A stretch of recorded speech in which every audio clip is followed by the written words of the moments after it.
Optical Clinic at 114 Cañete Street, Tarlac City, inside Butterworld Big Shop. Please call 045-800-2699 or 0923-935-5966. We are open Monday to Friday from 9 a.m. to 5 p.m. and Saturday from 9 a.m. to 4 o'clock p.m. See you at Tarlac Optical Clinic, the Vision Desk. Trader Joe's Grocery and Bakery Supplies is now open to serve you. We offer tools and supplies for all your baking needs. We also offer Korean, Japanese, Chinese, and Filipino groceries. For orders and inquiries, you may call us at 0998-842-5939. We are located at MH Pilar Street, Barangay Santo Cristo, Tarlac City, inside Galaxy Bake Shop. Trader Joe's Grocery and Bakery Supplies, your one-stop shop for all your baking needs. Treat yourself today. Soft coconut confection with a delicious milky flavor. Galaxy Macaroons. Get yours today for just 33 pesos per 6 pieces. Galaxy Bake Shop. Ang sarap kasama sa bawat okasyon.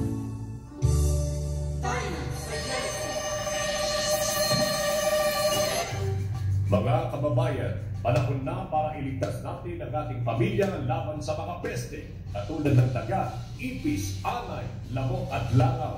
Huwag ipagwalang bahala sapagkat ang mga ito ay nagbibigay ng sakit at naninira ng ating tahanan. Hanapin lamang ang eksperto, Mapicon, the nation's largest and leader in pest control. Para sa libreng konsultasyon, magsadya lamang sa kanilang tanggapan sa Block 9, Lot 206 Salem Avenue, Philomena Subdivision Phase 2, Barangay San Rafael, Tarlac City. O kaya maaaring tumawag sa telepono bilang 985-0280 o mag-text sa 0925-882-2288. Tandaan, Mapicon, sagot laban sa peste.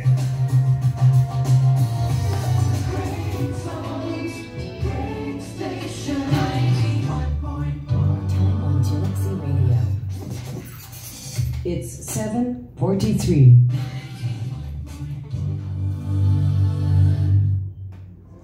Napasyal na ba kayo dyan sa Chi Hot Pot?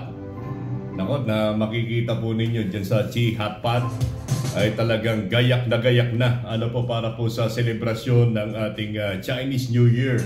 Ay yung tinatawag na Chinese and Lunar New Year. Kay Ruel Magkalas, mapagpalang umaga, Kawelmer, at sa lahat ng inyong taga-subaybay, mabuhay Tarlakenyo, sabi ni Kuya Ruel Magkalas. Kay Kuya Jun Simanes, good morning po Kawelmer, at sa buo mo pong sambahayan. Pa-shoutout po kay Bapamer Mercado, saka sa buo niyang sambahayan.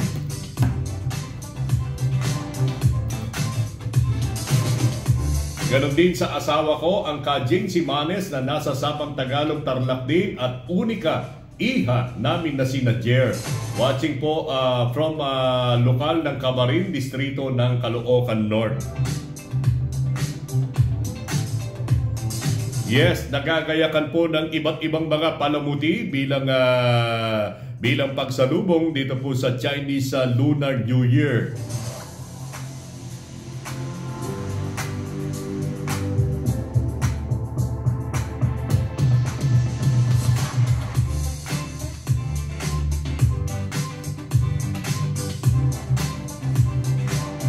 The holiday is sometimes called the Lunar New Year because the dates of celebration follow the phases of the moon.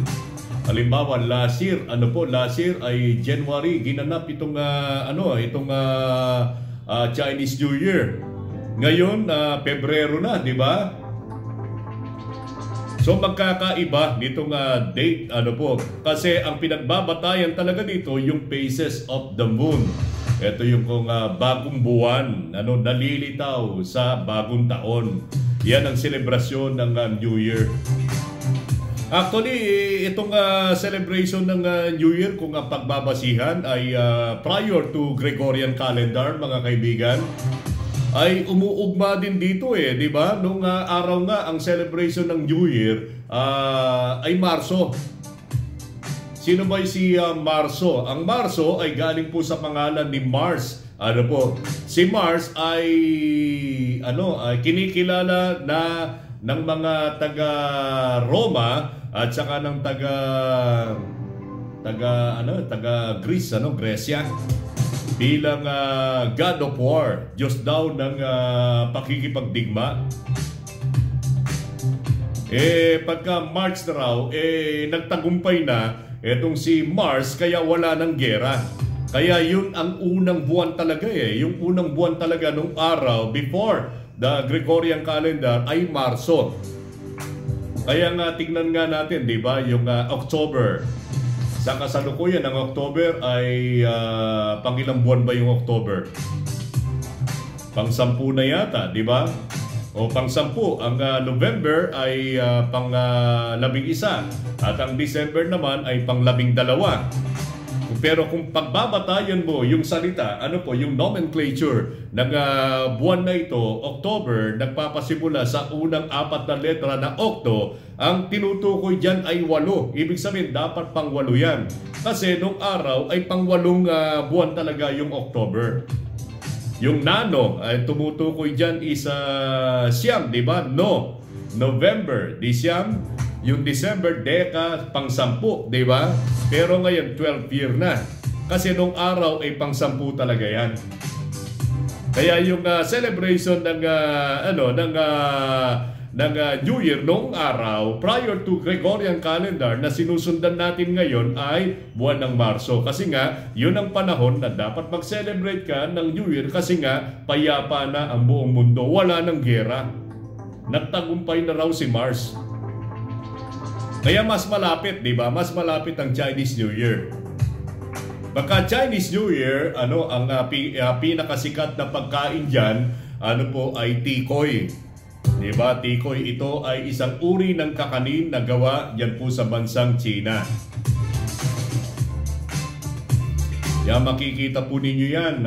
Kahit dito po sa Galaxy Bake Shop, makikita po ninyo ang masasarap na tikoy na gawa naman ng Galaxy Bake Shop. Teka, gusto nyo bang matikman yan, mga kaibigan, yung tikoy na galing po sa Galaxy Bake Shop? At saka yung mga araw-araw namin binabanggit dito na pagkain gawa ng Galaxy Bake Shop, katulad ng cheese pandesal, ng ensaymada, ng egg pie. Gusto nyo ba, mga kaibigan? O sige, bibigyan namin kayo, mga kaibigan. Kaya lang may isang kondisyon, mga kaibigan. Sino man, eto, paunahan, paunahan. Sino man ang makapagbibigay sa amin ngayong araw na ito, dito sa ating programa, ng eksaktong araw ng Chinese New Year celebration ngayong taong ito, tatanggap kayo ng tikoy at saka ng mga masasarap na pagkain galing po sa Galaxy Bake Shop. So i-chat ninyo, i-message ninyo dito po sa palatuntunan ng unang sigaw,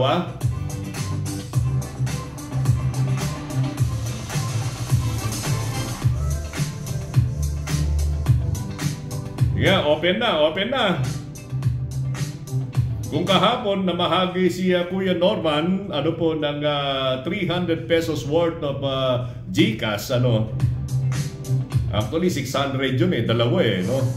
Ngayon naman ay bibigyan naman kayo ng produkto ng Galaxy sa pamamagitan ng pagsagot ninyo kung ano ang eksaktong petsa ng Chinese New Year ngayong taong ito. Malapit na, mga kaibigan.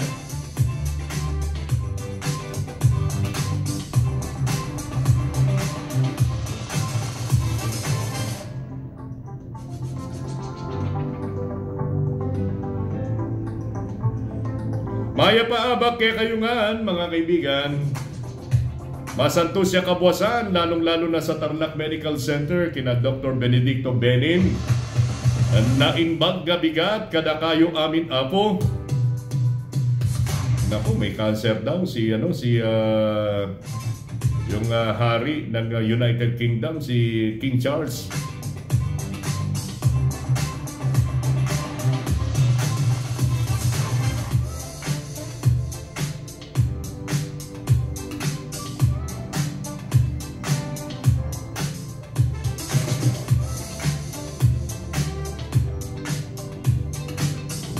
Okay, Kuya Hill, punta nga tayo dito sa ating mga balita. Issues at mga balita, handog po sa atin ng Galaxy Bake Shop. Masarap kasama sa bawat okasyon. Celebrating its 40th year of bringing happiness.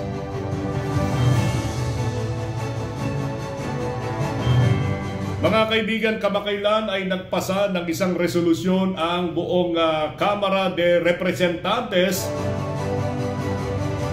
na sumusuporta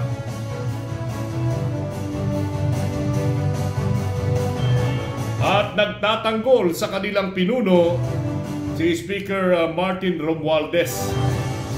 Kasi nga si Speaker Martin Romualdez ay nag-ani po ng iba't ibang uri ng pasaring at mga batikos mula po sa Senado.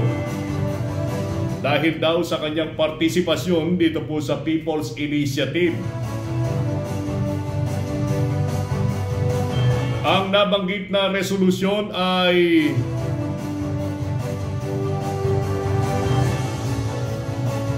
nagbibigay katugunan na ang buong Kamara de Representantes ay buo dito sa kanilang pagsuporta dito po sa kanilang leader, sapagkat ang sinasabi po nila pagka tinira mo, di ba? Yung aming pinuno, si Speaker, ay tinitira mo na rin ang buong institusyon ng Kamara de Representantes. Di ba, kamakailan lamang ay nagkaroon pa nga ng privilege speech si Senator Amy Marcos na isinasangkot na tuwiran si House Speaker Martin Romualdez bilang promotor at tagapagtaguyod ng People's Initiative. Kaya ngayon yung pinagmulan kung bakit diyan po sa Davao ay nagkaroon din ng peace rally. At doon pa nga nangusap at nagsalita si dating Presidente Rodrigo Roa Duterte na ipinahahayag ang kanilang pagtutol dito po sa pagpapalit ng ating pong saligang batas o yung People's Initiative. Tumayo rin yung kanyang anak, yung kasalukuyang mayor ng Davao City, si Mayor Sebastian Baste Duterte, na nanawagan pangaraw kay Pangulong Ferdinand Bongbong Marcos Jr. na mag-resign kung wala na siyang natitirang pagmamahal dito po sa kanyang bayan.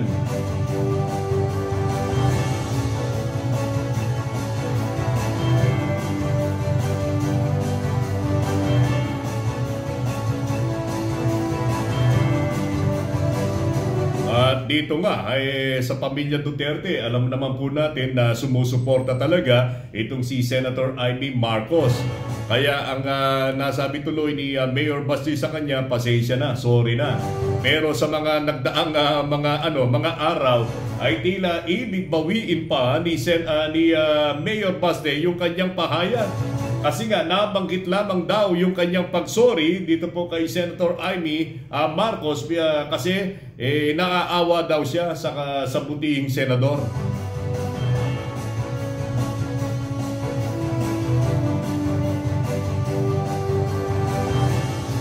Grabe, Kaya ano nangyayari ngayon sa Uniteam? Medyo nababasag yata yung Uniteam na nauna po nilang pinagkaisahan na kanilang itinayo. Pero ngayon, dahil lang sa usapin ng People's Initiative, ay tila nagkakawatak-watak sila. Unang-una, People's Initiative, mga kaibigan, ay hindi bawal. Kahit sino ay pwedeng ipahayag, mga kaibigan. Yan ay nasusulat mismo dito po sa 1987 na Philippine Constitution. Yan ay isang paraan upang sabihin ay mapalitan itong ating pong saligang batas.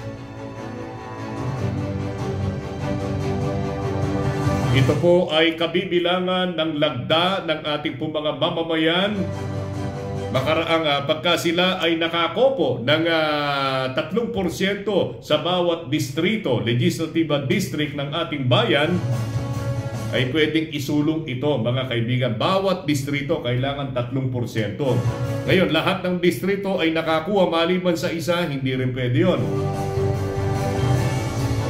So, ibig sabihin, ito ay, kung tutuusin, ito ay legal. Kaya lang, ang pinagtatalunan dito, hindi yung legalidad ng People's Initiative. Kung hindi, ano yung pamamaraan na kanilang isinasagawa para sa gayon magpapirma ng kanilang ng mga lagda mula po sa ating mga mamamayan. Kesyo, meron pa nga lumilitaw, di ba? Pinahayag pa nga yan ng Kamara na merong nagbabayad daw ng 100 kapalit ng isang pirma ng ating mga mamamayan. Meron ding nagbabala, mga kaibigan, ito, ay nakasulat naman talaga dito po sa ating saligang batas, hindi pwedeng mauna ang pagpirma ng ating mga mamamayan. Kailangan ng mauna muna dito, may prerequisite, mga kaibigan. Dapat ang mauna muna rito yung paghain po nila ng petisyon diyan po sa COMELEC, sa Commission on Election. Ang nangyari yata, naunang magpapirma dito po sa petisyon. So, ibig sabihin, invalid na. Invalid na. At dapat, pagka ikaw ay nagpapalagda ng pirma, nagpapalagda sa ating mga mamamayan, ay kailangan babasahin muna ng mga tagapagtaguyod itong nilalaman ng kasulatan na kanilang lalagdaan. Bagay yatang hindi nangyari. Kaya nagdesisyon ngayon ang COMELEC na huwag nang tatanggapin itong People's Initiative. So ano na yan Pero ang kamakailan ay nagpasa rin ng batas o ng isang resolusyon ang bawat kasama yung Kongreso dito at Senado ng isahang resolusyon. Para sa gayon ay kanilang tatalakayin at bibigyan ng pansin itong isang provision na nakasulat dito po sa saligang batas na sabi ng ating po mga tagapagtaguyod dito po sa People's Initiative ay yun lang ang kanilang gagalawin. Ano yon? Ito po yung economic provision ng ating po saligang batas kasi panahon na raw para ito ay ma-update, mapalitan para sa gayon ay lalong sumigla ang ekonomiya ng bansang Pilipinas. Dito nagkasundo ang Kamara de Representante, ganun din ang Senado. Makaraang magpasa po sila ng joint resolution supporting the House Bill number 6, di ba? Kaya lang, makaraan ng ilang araw, eto, nagpasa naman ng resolution ang buong Senado na kinokondena nila itong People's Initiative. Eto, isang araw naman, ay nagpasa rin ng katulad na resolusyon naman ang Kamara de Representante na nagtatanggol sa kanilang leader na si House Speaker Martin Romualdez. Sa sa mga tumuligsa yung kanyang pinsan yung kanyang ate, si Senator Amy Marcos. Masasakit yung mga pananalitang binitiwan ng senador kaya ang nasabi na lamang ng kanyang pinsan dapat magkaroon naman ng respeto. Wag namang ganyan, sabi. Unang-una, hindi naman talaga ako. Kung ako ay nakita na nakikipag-usap sa pirma, etong pirmang ito po yung mga pangunahing nagtataguyod ng People's Initiative, mga kaibigan, ay hindi po ako proponent, kundi ako ay facilitator lang.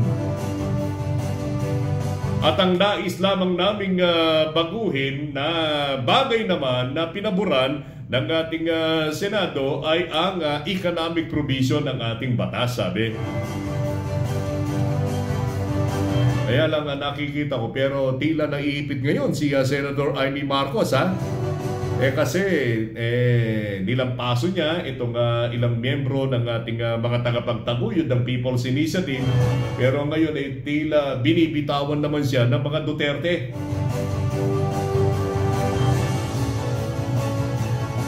Kasi nga sabi ni Mayor Baste, awa lang daw niya. Kaya siya nagsorry kay Senator Amy Marcos. Grabe naman no?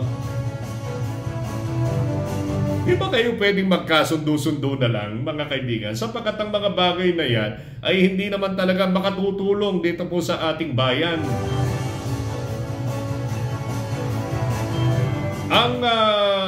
Ang ipinupunto ng Senado rito kasi, yung People's Initiative, mga kaibigan, ay ang gusto yata ng Kamara ay joint voting ang gagawin. Labag naman daw ito sa bicameralism, sabi ng mga senador, kaya dapat ay hiwalay ang kanilang pagboto. Medyo manghang na yung mga pananalita, mga kaibigan. Medyo nakakasakit na ng damdamin ng bawat isa. Kaya ito, sana makialam na itong ating pong Pangulo para po sa payapain ito pong namumuong gulo dito po sa pagitan ng dalawang legislatura, yung legislature po natin. Mapipila yung bansa, mga kaibigan, lalo pat itong legislature, ay bahagi din ng ating pamahalaan. Co-equal branch yan ng ating pong bansa. Kaya hindi dapat mapila yan. Dapat yan ay pagkasundu-sunduin. Alisin na yung pagkabahabahagi. Yung siraan ng puri, hindi makabubuti yan kahit saan, di ba? Di ba yan ang ating isinisigaw nung nakaraan? Unity? Abay, matutuwa sa inyo ngayon. Yung pong mga hindi bumoto sa inyo nung nakaraan. Dahil nagpipiesta sila ngayon. Sino ba ang pwedeng mamagitan sa inyo? Walang iba kundi si Pangulong Ferdinand Bongbong Marcos Jr. Once and for all, dapat tigilan na ito. Ang isinusulong natin ay economic provision. Ang dahilan para po sa akin ay mapaunlad itong kabuhayan dito po sa bansang Pilipinas. Pero ang nangyayari ay kaibayo. Imbes na pagsulong ang ating mararanasan dito, ang repercussion ng awayang yan, ng sigalot na yan, baka lalong mapilay itong ating ekonomiya. Huwag naman, mga kaibigan. Magpakatalino tayo. Kung ikaw ay merong pagmamahal dito po sa ating bayan,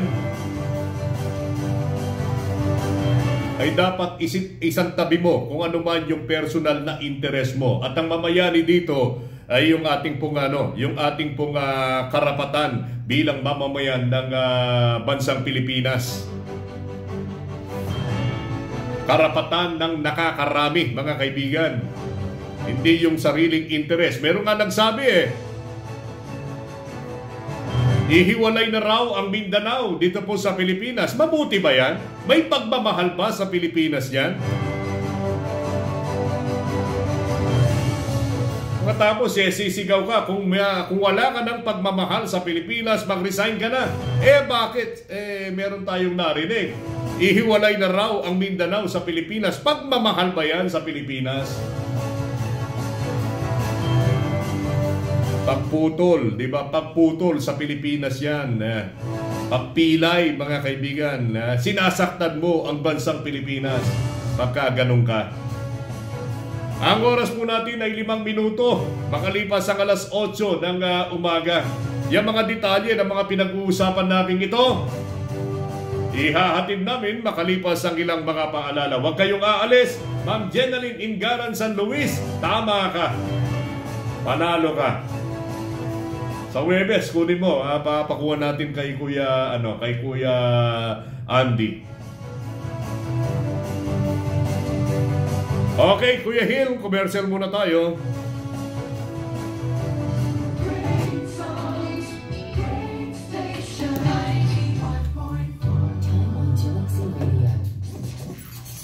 It's 8:00.